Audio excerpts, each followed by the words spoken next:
Baik, di modul kedua ini kita akan belajar terkait dengan inferensia multivariat, uji vektor rataan satu populasi yang terdiri dari tiga bab. Bab pertama terkait dengan daerah kepercayaan vektor rataan, bab kedua selang kepercayaan simultan dan Bonferroni, dan bab ketiga yaitu uji hipotesis vektor rataan satu populasi normal ganda.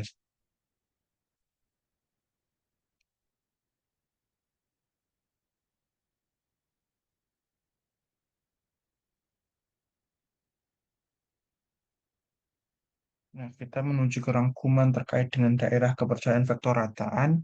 Bahwasanya yang pertama, pada variabel tunggal, jika X adalah rata-rata sampel acak berukuran N dari suatu ragam populasi yang diketahui sigma kuadratnya, interval kepercayaan 100, 1 min alfa 100 persen untuk mu yaitu sebagai berikut. Ya, ini untuk mencari interval kepercayaan dengan set alfa per 2 merupakan nilai set yang mempunyai luas alfa per 2 ke kanan.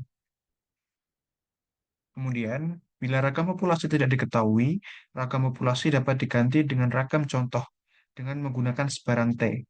Maka interval kepercayaannya sebagai berikut. Dengan X dan S adalah rata-rata dan simpangan baku contoh acak dari populasi normal dengan varians sigma kuadrat yang tidak diketahui. Ya, dapat dilihat bahwa perbedaannya jika sigma kuadrat ini diketahui maka menggunakan sebaran Z dan jika sigma kuadrat tidak diketahui maka menggunakan sebaran T. Kemudian yang C, jika kita memiliki dua populasi dengan rata-rata mu1 dan mu2 dan varian sigma 1 kuadrat dan sigma 2 kuadrat, masing-masing penduga titik dari perbedaan antara mu1 dan mu2 diberikan oleh x1 min x2.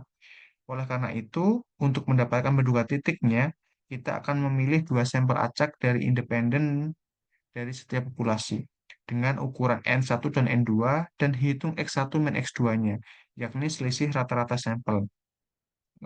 Nah, karena kita mempertimbangkan distribusi sampling antara X1 dan X2 terdistribusi mendekati normal dan simpangan baku sebagai berikut. Oleh karena itu, kita dapat menegaskan dengan probabilitas 1 min alfa bahwa variabel normal baku dengan formula sebagai berikut akan terletak pada min Z alfa per 2 dan Z alfa per 2. Nah, kita dapat menuliskan sebagai peluangnya sebagai berikut atau sama dengan 1 min alfa. Dengan substitusi nilai Z akan didapatkan sebagai berikut yang mengarah ke selang kepercayaan 101 min alfa persen dari nilai mu1 min mu2. Nah, kemudian yang D, jika memiliki dua populasi dan variasi masing-masing populasi tidak diketahui, namun diasumsikan ragamnya sama dan diduga dari ragam contoh, maka kita dapat menduganya melalui sebaran T dengan rumus sebagai berikut, di mana SP dan T alfa min 2 adalah nilai T dengan derajat bebas N1 plus N2 minus 2 dengan luas area alfa per 2 ke kanan. Ya, dapat dilihat bahwasanya jika variasi masing-masing tidak ketahui namun diasumsikan ragamnya sama, maka menggunakan sebaran T. Kemudian yang E, jika kita memiliki dua populasi dengan rata-rata mu1 dan mu2, variasi masing-masing populasi tidak diketahui namun diasumsikan ragamnya tidak sama dan diduga dari ragam contoh, maka kita juga dapat menduganya melalui sebaran T dengan rumus sebagai berikut. Yang perbedaannya yaitu di atas itu jika diasumsikan sama untuk ragamnya dan yang E ini diasumsikan ragamnya tidak sama. Dilihat bahwasannya terdapat formula untuk mencari penduga selangnya. Kemudian yang F yaitu terkait dengan penduga silang kepercayaan untuk pengamatan berpasangan, ya, untuk berpasangan. Nah, kita menggunakan formula sebagai berikut, di mana T alfa per 2 ini adalah nilai T dengan V itu N-1 derajat bebas dengan luas area alfa per 2 ke kanan. Kemudian yang G, jika matriks ragam populasi diketahui, selang kepercayaan 1 min alfa untuk vektor rataan, populasi atau vektor min mu dari distribusi multivariat normal adalah sebagai berikut. Dan selang kepercayaan ini dapat dinyatakan sebagai berikut, di mana sigma pangkat 1/2 adalah akar dari matriks ragam sigma. Ya, kemudian beranjak ke bab kedua terkait dengan selang kepercayaan simultan dan Bonferroni.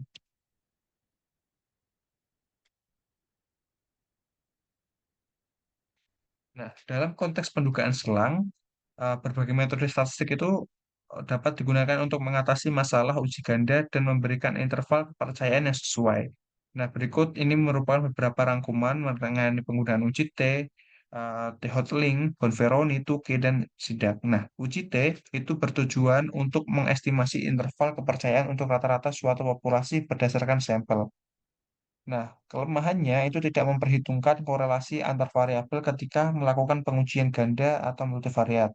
Nah, kalau uji T-Hotling ini tujuannya untuk menguji perbedaan rata-rata dari dua atau lebih variabel multivariat. Kelebihannya memperhitungkan korelasi antar variabel. Kemudian uji Bonferroni ini mengoreksi tingkat signifikansi untuk mengatasi masalah uji ganda. Dan kelebihannya yaitu sederhana dan konservatif. Sedangkan untuk uji Tuge ini mempunyai tujuan mengoreksi interval kepercayaan untuk perbandingan semua pasangan rata-rata. Dengan mempunyai kelebihan cocok untuk perbandingan ganda yang banyak. Dan uji sidak ini untuk mengoreksi tingkat signifikansi untuk mengatasi masalah uji ganda lebih ketat dari Bonferroni. Dengan kelebihannya yaitu lebih sedikit konservatif dibandingkan Bonferroni, lebih sesuai dengan uji ganda yang tidak terlalu banyak. Nanti dapat dilihat untuk prosedurnya masing-masing uji ini memiliki perbedaan ya. Nah, kemudian yang ketiga terkait dengan bab uji hipotesis vektor rataan satu populasi normal ganda.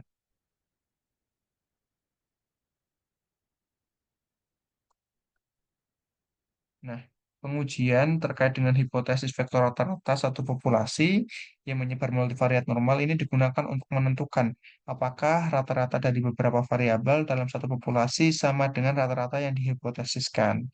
Kondisi atau dua macam, yakni ragam populasi diketahui dan varian populasi tidak diketahui.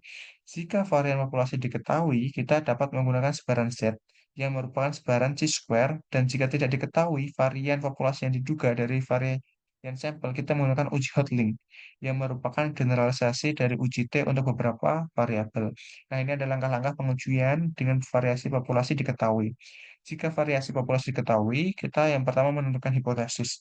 Hipotesis nolnya yaitu vektor rata-rata populasi sama dengan vektor rata-rata yang dihipotesiskan. Kemudian hipotesis alternatifnya sebaliknya. Kemudian dikumpulkan data. Kemudian yang ketiga, hitung statistik uji Hotelling-nya. Kemudian yang keempat, hitung nilai kritis dari distribusi C kuadrat dengan P derajat bebas. Kemudian yang kelima, keputusannya dibandingkan nilai antara nilai uji Hotelling dengan nilai titik kritis nilai F atau chi-square, yakni sebagai berikut. Jika nilai Z itu lebih besar dari nilai titik kritis, maka tolak H0, dan jika nilai Z itu lebih kecil dari nilai kritis, maka terima H0. Nah, selanjutnya, jika pengujiannya itu pada varian populasi tidak diketahui, langkah pertama sama, kita menentukan hipotesis, kemudian yang kedua sama, mengumpulkan data, kemudian yang ketiga, hitung statistik uji Hotelling menggunakan sebaran T, karena variannya tidak diketahui. Kemudian yang keempat itu hitung nilai titik kritis dari distribusi F dengan formula sebagai berikut.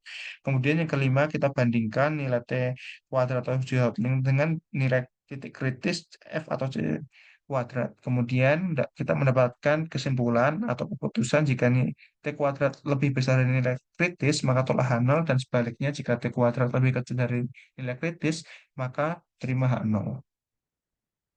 Nah, berikut merupakan review dari bab atau modul kedua. Sampai bertemu di modul berikutnya.